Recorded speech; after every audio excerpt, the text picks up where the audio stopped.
आपके अपने YouTube channel news times को सब्सक्राइब करें और साथ ही डेली अपडेट के लिए बेल आइकॉन जरूर दबाएं। क्या नहीं होती है। नया मामला गुजरात के कच्छ से है, जहां बाम सेफ के लीगल सेल के जो सदस्य थे महेश्वरी, उनकी हत्या हो जाती है सरेआम। उसके बाद आरोपियों की गिरफ्तारी हुई है, लेकिन बाम सेफ ने ऐलान किया था कि हम चक्का जाम करेंगे। आज गुजरात को उन्होंने ठप किया है। मेरे साथ बावन मिश्राम साहब है, जो राष्ट्रीय अध्यक्ष हैं बाम सेफ के। सर, कैसे देख रहे हैं कि ये अब तो आपके कार्यकर्ता की हत्या हो जा रही है?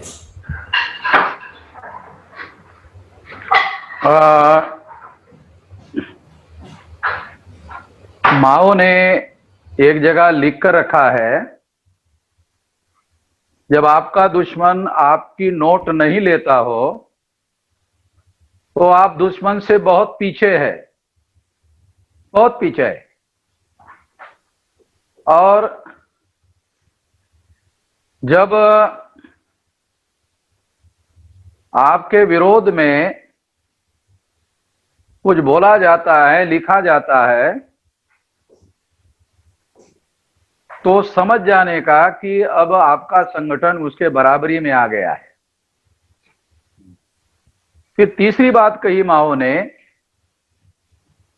अगर आपके खिलाफ हिंसा का सहारा अगर आपका दुश्मन ले ले तो इसका मतलब यह है कि आपने संगठन की इतनी ताकत अर्जित की है कि आपने दुश्मन के ताकत से आगे बढ़ने के लिए अब आप सफल हो गए हैं। तो मैं इसको कई दृष्टि से देख रहा हूं। एक तो दुश्मन ने हमारे एक प्रदेश अध्यक्ष लीगल सेल का, उसकी हत्या कर दी। हत्या कर दी, ये बात सिद्ध करता है कि जो दुश्मन का संगठन है वो हेट प्रोपोगंडा करने का काम कर रहा है गुप्त रूप से। वो हमारे लोगों के विरोध में हजारों सालों से हेट कैंपेन, घृणा अभियान चला रहा है। और संगठित रूप से आरएसएस और बीजेपी और ब्राह्मण समाज के लोग हम लोगों के विरोध में हेट कैंपेन चला रहे हैं, घृणा अभियान चला रहे हैं। और अगर उन्होंने हेट कैंपेन नहीं चलाया होता तो उनके एक सदस्य के द्वारा हमारे प्रदेश अध्यक्ष की लीगल सेल के हत्या नहीं होती।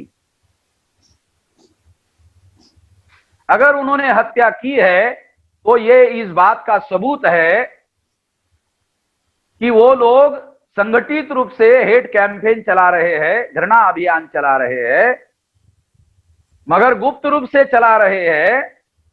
और ये हत्या इस बात का सबूत है, इससे प्रमाणित होता है, सिद्ध होता है।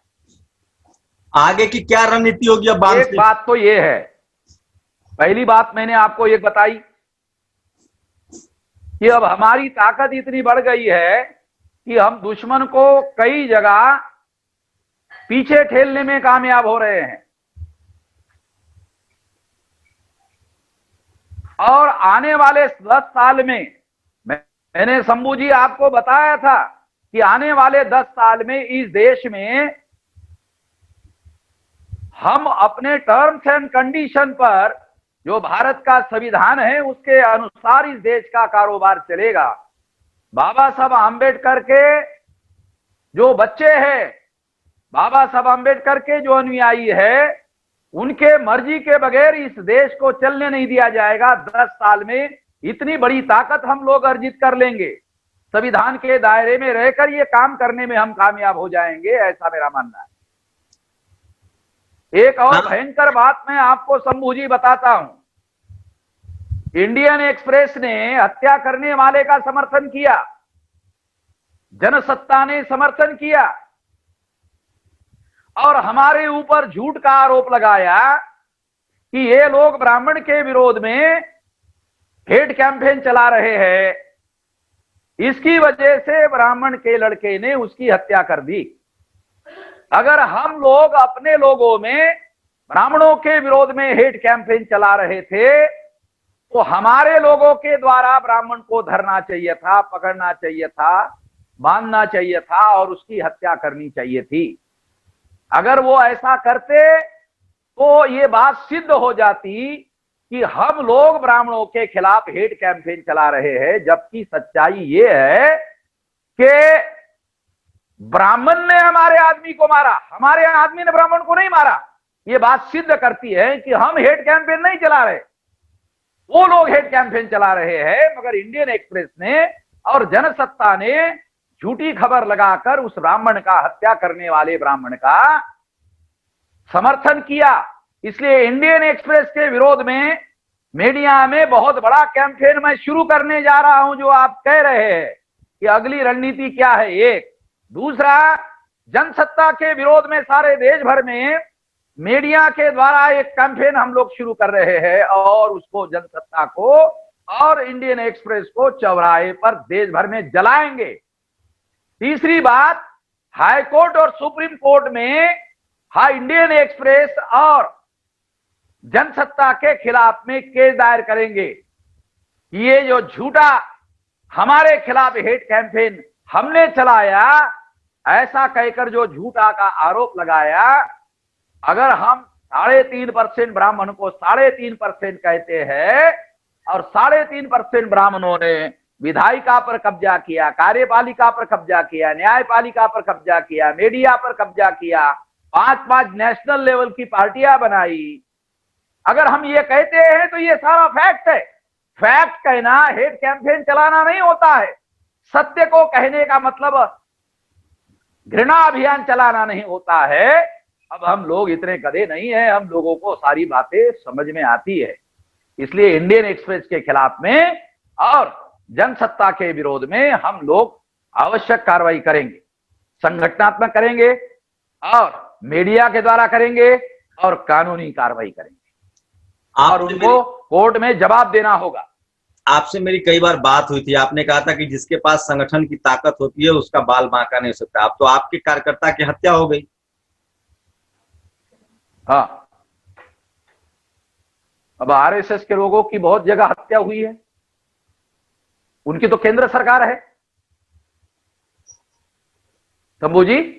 जी, केंद्र सरकार है, उनकी बहुत राज्यों में सरकारें हैं। हमारे पास है क्या? हमारे पास संगठन शक्ति है जिसके बलबूते पर पुलिस वालों को हमने वार्निंग दिया कि अगर आपने 24 घंटे में नहीं बदला, पकड़ा, तो उन्होंने रात में ही पकड़ा 5 लोगों को। फिर जो मुख्य गुनहगार था, अपराधी था, उसको पकड़ने के लिए हमने टाइम दिया, उसको उन्होंने पकड़ा। अब 2 लोग रह गए हैं। 2 लोग पकड़ने के बाद फिर हम लोग समीक्षा करेंगे कि आगे क्या करना है। मिश्राम साहब, मैंने आज आपकी ताकत देखी है। शंभू जी सुनो, आने वाले समय में जो भी एट्रोसिटी करेगा उसको बहुत भारी पैमाने पर भुगतना होगा। मैंने देखा आपकी आज मैं वीडियोस बहुत बड़ा, बहुत। अब एट्रोसिटी हम बर्दाश्त नहीं करेंगे, सारे देश भर में कहीं पर भी बर्दाश्त नहीं करेंगे। मेरा सवाल यही था, मेरा सवाल यही, रोकने में हम कामयाब होंगे। मेरा सवाल यही था कि आज मैंने आपकी ताकत देखी। आपने रोज हमारे लोग की हत्या होती है देश भर में, कोई कार्रवाई नहीं होती है। बामसेफ ने इनिशिएट किया, आरोपी पकड़े गए। गुजरात जैसे राज्य में जहां की प्रयोगशाला है, लेबोरेटरी आरएसएस की, आज आपके कार्यकर्ताओं ने कच्छ भुज के इलाके में, गुजरात में तमाम शहरों में बंद किया है। बंद का असर भी दिख रहा है। क्या बामन मिश्राम का, बामसेफ का संगठन ये काम पूरे देश में करेगा? जहां जहां दलित एट्रोसिटी हो रही है, हाथरस में महिला के साथ रेप है, मध्य प्रदेश में है, तमाम काउ बेल्ट में सबसे ज्यादा हो रहा है, क्या ये इनिशिएटिव आप लेंगे या सिर्फ अपने कार्यकर्ताओं के लिए इनिशिएटिव लेंगे? नहीं नहीं, ये तो हम लोग समाज के लिए भी कर रहे हैं, कई जगह कर रहे हैं। हाथरस का मामला भी हम लोग टेकअप कर रहे हैं। हाथरस का मामला भी टेकअप कर रहे हैं। नहीं तो आप तो गुजरात आज आपने बंद करवा दिया, तो आप यूपी भी बंद करवा सकते हैं, बिहार भी बंद करवा सकते हैं, मध्य प्रदेश भी बंद करवा सकते हैं। हाँ, वो टेकअप कर रहे हैं और उस पर इमीडिएट कार्रवाई शुरू करने वाले हैं। हाथरस के बारे में शुरू करने वाले हैं।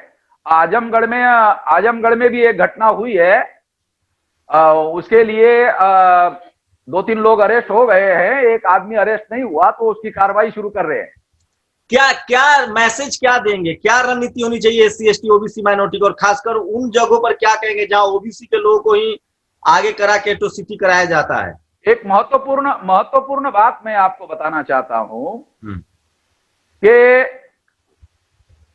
एससी एसटी ओबीसी का गठबंधन बनना चाहिए सारे देश भर में। एक बात, इसलिए ओबीसी के अंदर ये जागरण फैलाया जाना जरूरी है। माइनॉरिटी ओबीसी के अंदर हम लोग जागरण फैलाने के काम में लगे हुए हैं। केवल एट्रोसिटीज होने के बाद एट्रोसिटीज को रोकना जरूरी नहीं है, ये समस्या का समाधान नहीं है। समस्या का समाधान है एट्रोसिटीज होनी ही नहीं चाहिए, इस रणनीति पर काम करना होगा। इस रणनीति पर काम करने का तरीका यह है कि हम लोग राज्य सत्ता पर कब्जा करें, एक बात। दूसरी बात, अगर राज्य सत्ता पर कब्जा नहीं करने लायक है तो राज्य सत्ता को झुकाने के लायक ऐसा पॉलिटिकल क्लाउड पैदा करे। दूसरी बात, तीसरी बात कि हमारे पास इतना कम से कम प्रेशर ग्रुप होना चाहिए कि वहां अट्रोसिटी करने वाले जो लोग हैं वो 10 बार सोचे। इस रणनीति पर हम लोग काम कर रहे हैं।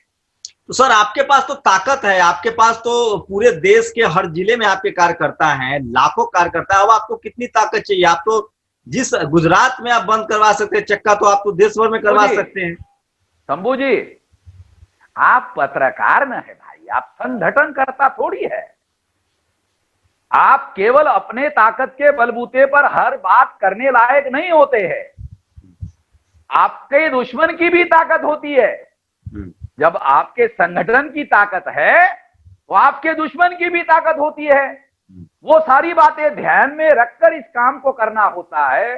जिनके पास राज्य सत्ता होती है उनके पास सरकारी साधन होते हैं, पुलिस होती है, डिस्ट्रिक्ट एडमिनिस्ट्रेशन होता है और जुडिशरी होती है, और वहां शेड्यूल कास्ट और शेड्यूल ट्राइब के एमएलए और एमपी, जिसको बाबा साहब अम्बेडकर ने दलाल और भड़वे कहा है, वो भी उनके ही समर्थन में काम करते हैं। ये सारी बातों को ध्यान में रखते हुए काम करना पड़ता है। इसलिए ये मानना कि केवल आपके पास ताकत हो गई तो हर समस्या का समाधान करने लायक आप हो गए हैं, ऐसा नहीं है। इस व्यवहारिकता को समझने की जरूरत है। आप क्या है, पत्रकार है, आप संगठक थोड़ी ना है। लेकिन लोग कह रहे हैं मिश्राम साहब लोग कह रहे हैं कि उनके कार्यकर्ता की हत्या हुई तो उन्होंने गुजरात जाम कर दिया, आरोपी पकड़े भी गए, बाकी ऐसे जो उनसे नहीं जुड़ा हुआ उसकी हत्या पर बाम से इनिशिएटिव नहीं लेता है। जरूर है। अभी देखो 2 अप्रैल 2018 की बात है, जब भारत बंद किया गया नेतृत्वहीनता के आधार पर, तो 13 लोग हमारे मारे गए। 13 लोगों को हम लोगों ने 1-1 लाख रुपया दिया और उनको कहा कि अब हम लोग एट्रोसिटीज के लिए राष्ट्रीय स्तर का संगठन बना रहे हैं और एट्रोसिटीज के मामले हर जिले में, हर तहसील में, हर एरिया के मामले हम टेकअप करेंगे। इस रणनीति पर देश भर में काम हो रहा है। अच्छा, ये आप जो सत्ता की ताकत कहते हैं, बिहार में चुनाव है मिश्राम साहब, आपका सबसे ज्यादा कार्यकर्ता मैं देखता हूँ बिहार से आते हैं, क्या कदम उठाएंगे वहां, क्या रुख रहेगा आपका? आप खुद जाएंगे? 30-31 तारीख तक रणनीति डिस्क्लोज हो जाएगी। आप जाएंगे कैंपेन करने?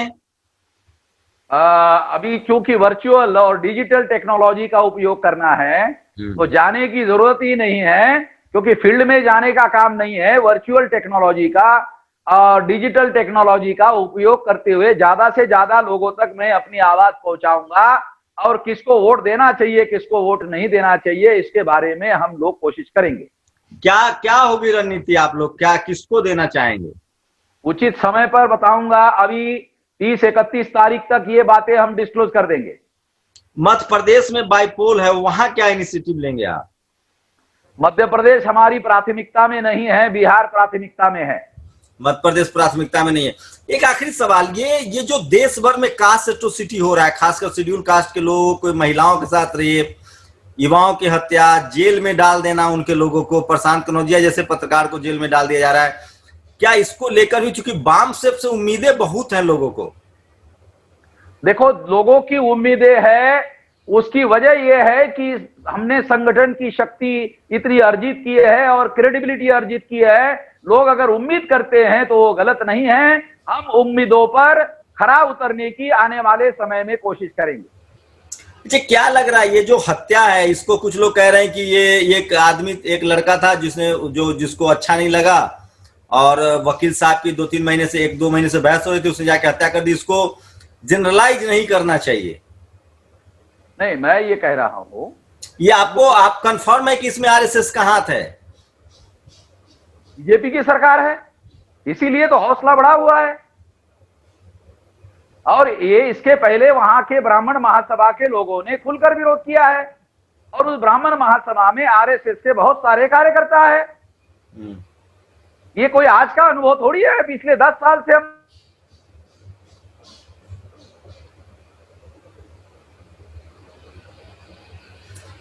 शायद तकनीकी वजह से पकड़े नहीं गए। तो बीजेपी, सुनो शंभू जी, 2 लोग अभी तक पकड़े नहीं गए। बीजेपी के जिला पंचायत के कार्यकर्ता उनको संरक्षण दे रहे हैं और पुलिस पर दबाव डाल रहे हैं। ये जानकारी हमारे पास है, उचित समय पर नाम के साथ बताएंगे।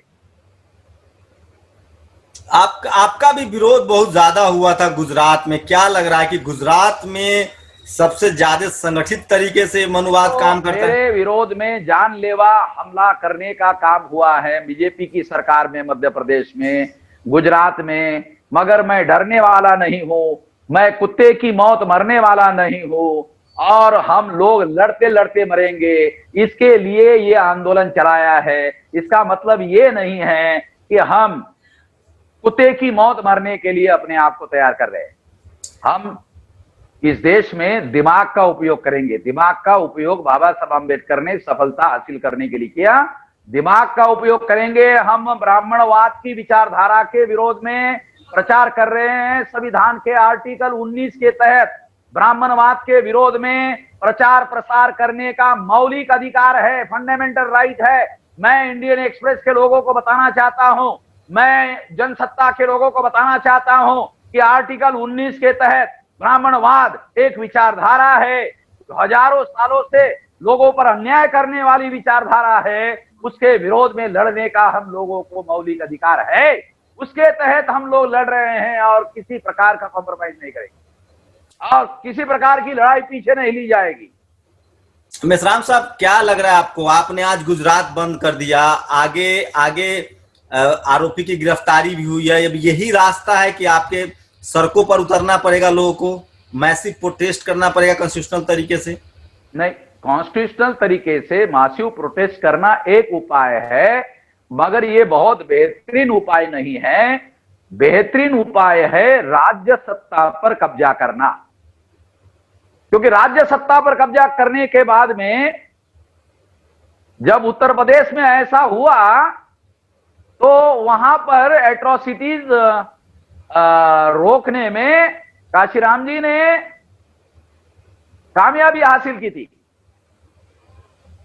तो इसलिए मैं ये कहना चाहता हूं कि एट्रोसिटीज, आप मायावती का नाम नहीं ले रहे हैं। फुल फ्लेज सीएम रही हैं और उस समय लॉ एंड ऑर्डर की स्थिति बहुत अच्छी थी। नहीं, मायावती का क्या है, उसको हम जानते हैं भाई, मायावती। लेकिन लॉ एंड ऑर्डर के लिए उनको याद किया जाता है। जो पिछला उनका कार्यकाल रहा है 5 साल का, उसमें लॉ एंड ऑर्डर बहुत सख्त थी।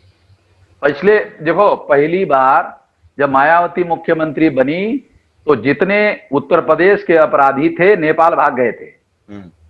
उस समय मायावती का चेहरा था और काशीराम जी मुख्यमंत्री थे। प्रसाद जो है चीफ सेक्रेटरी थे, दिल्ली से लेकर गए थे और सारी की सारी रणनीति, सारा प्रशासनिक नियंत्रण काशीराम जी का था। सारे के सारे अपराधी भाग गए थे। अखबारों में मायावती को लिखकर आता था और पर्दे के पीछे से सारा का सारा मामला काशीराम जी देखते थे। आपको पता है नहीं, हम लोग चलाने वाले हैं भाई। मायावती को भी मुख्यमंत्री बनाने वालों में से हम लोग हैं, मामसे पाले। हम मदर ऑर्गेनाइजेशन है। जब उसने विचारधारा का त्याग कर दिया तो हमने भी छोड़ दिया। अच्छा, ये जो आपने कहा ना कि सत्ता जो है वो हर ताले की चाबी है, ये सब लोग हम लोग कहते हैं। बाबा साहब का कहना है, गलत नहीं है। हाँ, लेकिन एक बात बताइए, आप सीनियर बामसेफ के आप बिगिनिंग से हैं, आप सीनियर भी हैं, आपके पास ताकत भी है। ये जो यूनिटी की बात होती है, चाहे वो बहुजन जितने संगठन है वो यूनाइट हो जाए, पॉलिटिकली SC ST OBC के जो दल हैं वो यूनाइट हो, कोई अपना अप एंड डाउन अपने पावर पर ये सब छोड़ने के, तो ये संभव है क्या?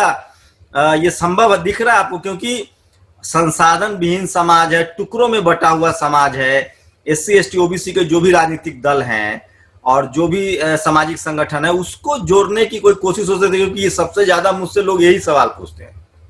जब आपको लोग सवाल पूछते हैं तो वो लोग कुछ किए बगैर सब कुछ होना चाहिए ऐसा सोचने वाले लोग हैं। वो किसी आंदोलन में सक्रिय भूमिका का निर्वहन नहीं कर रहे, वो अपने घर में बैठे हैं और वो सोचते हैं कि सारा मामला वामन में हम जिम्मेदारी लेकर करे या दूसरे संगठन वाले करे, और वो सारे लोग इकट्ठा क्यों नहीं हो रहे हैं। वो बैठा बैठा घर में किसी संगठन को साथ नहीं दे रहा है, किसी संगठन का समर्थन नहीं कर रहा है। वो बैठे बैठे अरे ये नेता लोग इकट्ठा क्यों नहीं आ रहे। जब नेता इकट्ठा आ जाएंगे तो वो नालायक जो घर में बैठा हुआ है उसको बैठे बैठे सब कुछ मिल जाएगा, तो लगता है साला कुछ करने की जरूरत क्या है। हाँ, ये मैं सहमत हूँ आपकी इस बात से कि भाई 42 साल के तजर्बे की कह रहा हूँ। मुझसे भी लोग सवाल पूछते हैं ये बात, मगर मैं संगठनों को और तमाम बैकवर्ड क्लासेस के लोगों को इकट्ठा करने के अभियान में लगा हुआ हूं, और इसके लिए मैं कोई ईगो धारण करने के लिए किसी के पास भी जाकर बातचीत करने के लिए अगर मुझे कहा जाता है इकट्ठा करने के लिए तो मैं तैयार हूं। लंदन में मुझे BSP के कुछ लोग मिले, कहे कि बहन जी को समर्थन क्यों नहीं दे रहे हैं आप, तो मैंने कहा चलो निकालो कागज निकालो, चलो लिख के देता हूं।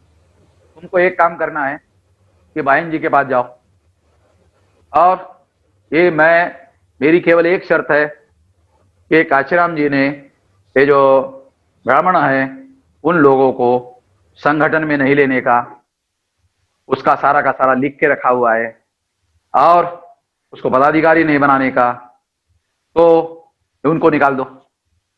और मैं अनकंडीशनल सारा का सारा मायावती को सपोर्ट देने के लिए तैयार हूं, और ये लिख कर देने के लिए स्वयं हस्ताक्षर में तैयार हूं। मैंने न्यूयॉर्क में भी कहा, मैंने लंदन में भी कहा, और उनको कहा कि ये तुम्हारी जिम्मेदारी में लगा रहा हूं, तुम बहन जी के पास जाओ। तुम बहन जी की बात कर रहे हो, मायावती की बात कर रहे हो, उसके समर्थन की, तुम जाओ। कहा कि वो तो हमारी सुनती नहीं है। तो मैंने कहा गधे लोगो, नालायको, जब तुम्हारी नहीं सुनती है गधे और नालायक को, तुम उसकी बात क्यों सुन रहे हो? नालायक हो गया, गधे हो गया तुम लोग। तुम्हारी बात नहीं सुन रही है और मनमानी कर रही है, जो उनको करना चाहिए वो कर रही है, तो तुम उसकी बात क्यों कर रहे हो? मेश्राम साहब, दो छोटे छोटे और सवाल हैं। एक बड़े आपने जो कहा, तो चंद्रशेखर रावण की जो आजाद समाज पार्टी है वो भी इसी आइडियोलॉजी पर काम कर रही है कि हम किसी सवर्ण को कोई पद नहीं देंगे, अगर उनको समर्थन देना है तो करें, ना देना है तो ना करें, क्योंकि हमने उनका बहुत समर्थन किया है। क्या उस संगठन से, क्योंकि उनकी भी एक्सेप्टिबिलिटी युवाओं में काफी, जैसे आप वामसेप में बहुत आपकी एक्सेप्टेंस है आपकी, उसी तरह से रावण का भी है, तो क्या उससे कोई नजदीक का संगठन, उसके साथ काम करने का कोई प्लान भविष्य में ऐसा हो सकता है कि वामसेप और रावण के संगठन काम करे? सहारनपुर में 2 डॉक्टर लोग मुझे मिलने के लिए आए थे, चंद्रशेखर आजाद के, कि आप और चंद्रशेखर आजाद मिलकर काम करें। तो मैंने उन डॉक्टरों को कहा मेरा कोई ऑब्जेक्शन नहीं है, ऐसा करो कि आप एक लिखित प्रस्ताव, भीम आर्मी का कोई सेंट्रल यूनिट होगा, कमेटी होगी, कमेटी में रेजोल्यूशन पास करो, और रेजोल्यूशन पास करके मेरे पास भेजो। अपने सेंट्रल एग्जीक्यूटिव कमेटी के सामने इसको रखता हूं, और फिर उसके बाद ये फाइनल कर देते हैं। तो अभी तक उन्होंने वो रेजोल्यूशन नहीं भेजा। शंभू जी, अभी तक कोई रिजोल्यूशन नहीं भेजा, तो किसी इंडिविजुअल की बात कैसे मानी जा सकती है? नहीं, इन केस अगर कभी संभावना हुई तो आपको कोई गुरेज नहीं, आपके दरवाजे खुले हुए हैं सबके लिए। अरे मैं तो ये इतना बता रहा हूं ना आपको। अच्छा, सोशल मीडिया का तो क्या? सारे देश भर में हमने पॉलिसी बनाई, माइक्रो लेवल के संगठन, छोटे लेवल के संगठन, मिडिल लेवल के संगठन, जिला लेवल के, तहसील लेवल के, ब्लॉक लेवल के और कमिश्नरी और स्टेट लेवल के संगठन उन सब लोगों के साथ मिलजुल कर कॉमन मिनिमम एजेंडा बनाकर काम करेंगे। जब कांग्रेस वाले कर रहे हैं, जब बीजेपी वाले कर रहे हैं, हमको क्या ऐतराज है करने के लिए? हमारे पास इतना बड़ा संगठन है, इतनी बड़ी ताकत है, फिर भी हम झुकने के लिए तैयार है समाज के लिए। अच्छा, ये एक सवाल कि एक बार फिर से बताइए देश को, आप हर बार बताते हैं, मैं पिछले 3 साल से आपसे बातचीत कर रहा हूँ। सोशल मीडिया, चूंकि टेलीविजन अखबार खड़ा करना बहुजन समाज के बूते की बात नहीं है, क्योंकि हम बिजनेस में नहीं है, सत्ता में भी नहीं है, लेकिन सोशल मीडिया का क्या इम्पैक्ट दिख रहा है, उस पर आपका संगठन कहाँ जा रहा है और कितना ज्यादा मेंबरशिप आपका और ग्रो कर रहा है? 10 लाख से ज्यादा मेंबरशिप हो गया है या वो आंकड़ा काफी पहले पार कर गया, अभी वहां तक नहीं पहुंचा है आपका संगठन? नहीं, अभी 10 लाख तक नहीं पहुंचा है, मगर लॉकडाउन की जैसे ही खुल जाएगा, ये साल 2 साल में 1 करोड़ तक पहुंच जाएगा। 1 करोड़ तक पहुंच जाएगा और 5 करोड़ तक सब्सक्राइब बनाने की योजना है।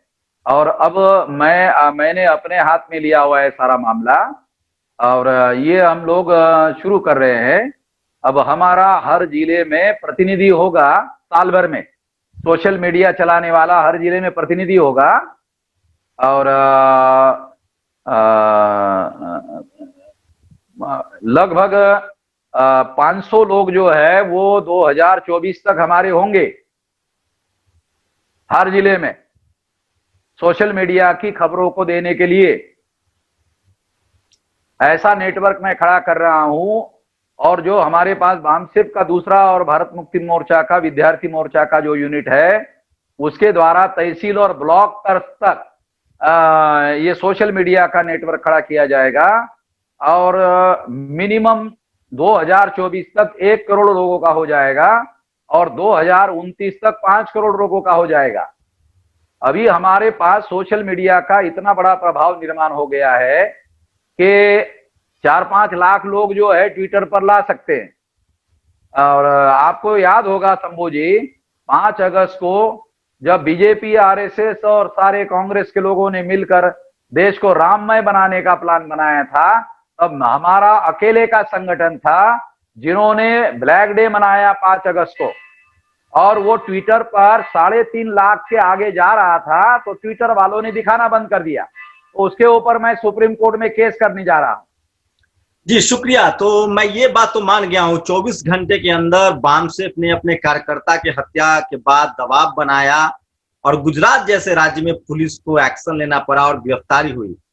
और देश के तमाम राज्यों में कास्ट एट्रोसिटी होता है, FIR तक दर्ज नहीं होता है, कार्रवाई तक नहीं होती है, लेकिन बामसेफ के जो स्टेट लीगल हेड थे उनकी हत्या हुई है महेश्वरी जी की। और उसके बाद बामसेफ ने आज भी गुजरात में कई जिलों में, कई शहरों में बंद किया था और आरोपियों की गिरफ्तारी हुई है, 2 आरोपी फरार है। तो बामसेफ ने अपनी ताकत दिखाई है। बहुजन समाज के लिहाज से बामसेफ जरूरी है, चाहे वो राजनीतिक चेतना की बात हो या सामाजिक चेतना की बात हो या कास्ट एट्रोसिटी से बचने की बात हो। शुक्रिया सर हमसे बात करने के लिए। धन्यवाद।